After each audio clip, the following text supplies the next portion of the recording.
At James River Transportation, we are taking every precaution to keep you safe.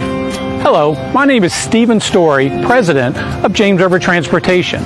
As an essential service, we continue to provide services for other COVID heroes, like Amtrak and hospital workers, airline flight crews, and multiple branches of the military. Our clients have very high cleaning and safety standards, and they rely on James River Transportation to maintain those. Our normal cleaning process includes a 50-point checklist. We vacuum, we wash, we wipe down, and we mop. And much of that process also disinfects our vehicles.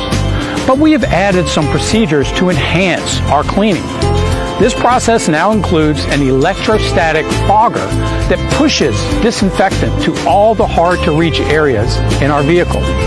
Throughout your trip, the driver regularly disinfects exposed surfaces, and the driver will also use a UV light wand for additional sanitation. James River drivers are screened daily using CDC guidelines, and they each wear a mask. Our vehicles use enhanced HEPA-rated air filters to minimize air pollutants. When the vehicle is done for the day, the process begins all over again. Thank you for supporting James River Transportation. Together, we will get back to normal and continue providing exceptional experiences for our partners.